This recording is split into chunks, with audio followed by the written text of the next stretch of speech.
Today is an important day, my friends. Yes, I today will be introducing you to your new favorite flower, the one to grow from seed if you're a beginner, the zinnia. If you watched my previous video, I'll put a card up here, my top 3 favorite flowers to start from seed, you'll know that zinnia came in at number 1. And today, I'm going to tell you why.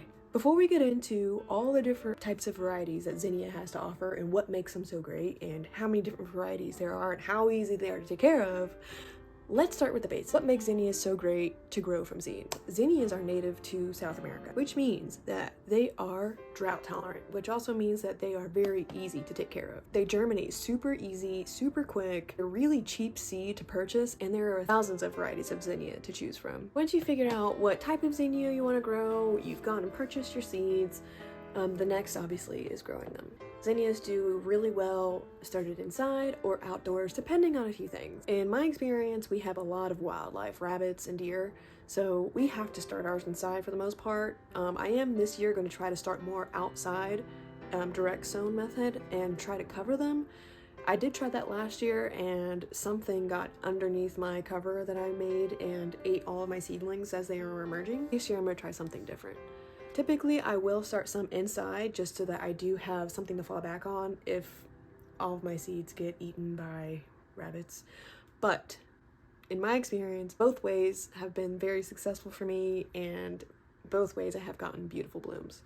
When starting these seeds indoors, basically start them like I do most of my seeds with a moist potting mix or seed starting mix, and I put 2 seeds per cell because I usually get really good germination with zinnia seeds. They're really quick to germinate, and from there I will choose the strongest seedling, get rid of the weakest one, and then I will have 1 seedling per cell. Once they get about 2.5–3 inches tall, I will go ahead and up pot them, and then once it is warm enough outside, I'll put them out in the garden.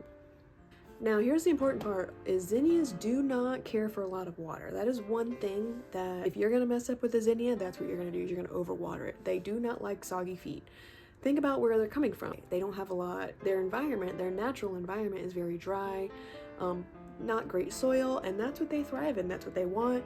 Last year next to my shed, I just sprinkled some seeds out, watered them in, and the hose that I have doesn't have access all the way out to that area, and I only watered them maybe once every couple weeks, and they did great. Also, a good thing with zinnias is the more you cut them, the more they're going to bloom. Their sole purpose is to create blooms because the blooms have the seeds, and the whole purpose of the plant is to reproduce and spread their seeds. So the more flowers you can cut, the more it'll produce. So now that we've covered everything about why they're so great as far as care, maintenance, germination, all that, let me get to the fun stuff. What types of zinnia do you want to grow? What type of flower are you looking for? Are you looking for a border? Are you looking for something for cut flowers? Are you looking for something for pollinators? What exactly is the purpose that you are looking for starting zinnias or flowers in general? So there are 2 different ways that you can categorize zinnia. You can categorize them by their flower, size, and shape and petal structure of the flower, and then you can also categorize them by their growth habit / foliage / I'll show you. If you're trying to pick a zinnia based on the type of flower or petal structure, usually those will fall into one of 4 categories, and that is a single, a semi-double, a double, and an other category. A single bloom flower is simply just a regular daisy-like flower, and that's with 1 single row of petals around a visible center. The next type is semi-double bloom. But this is going to be your flowers with the multiple petals, the multiple rows of petals around a visible center. Now the first 2 types of flowers that I'm telling you about are the ones that are going to be good for your pollinators, because the visible center is what your pollinators are going for. That's how they get the pollen and the nectar and everything they need. So those 2 are the ones that you're going to want to grow if you are interested in growing flowers for pollinators, butterflies, bees, hummingbirds, etc. And third is the double or multiple bloom flower, and that is where you have multiple rows of petals out a visible center of the flower. And of course you have your outliers, your new varieties that they're coming out with. Typically zinnias come in 3 different types of growth habits. The first being like a creeping variety, and I'll show you a picture here.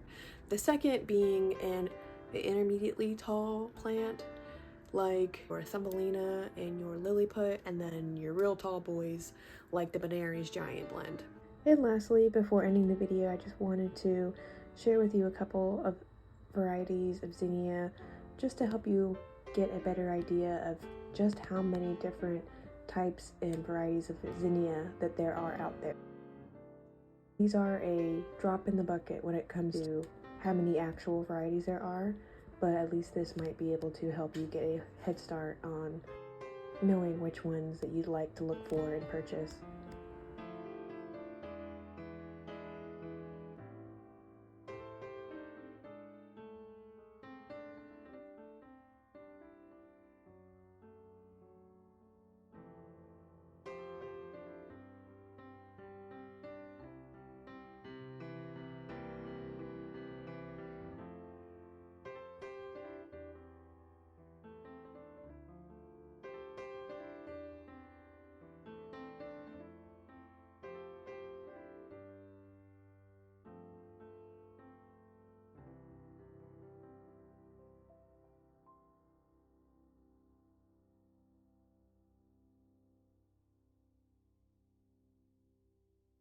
Thank you everybody for watching, and I'll see you in the next one. Bye everyone.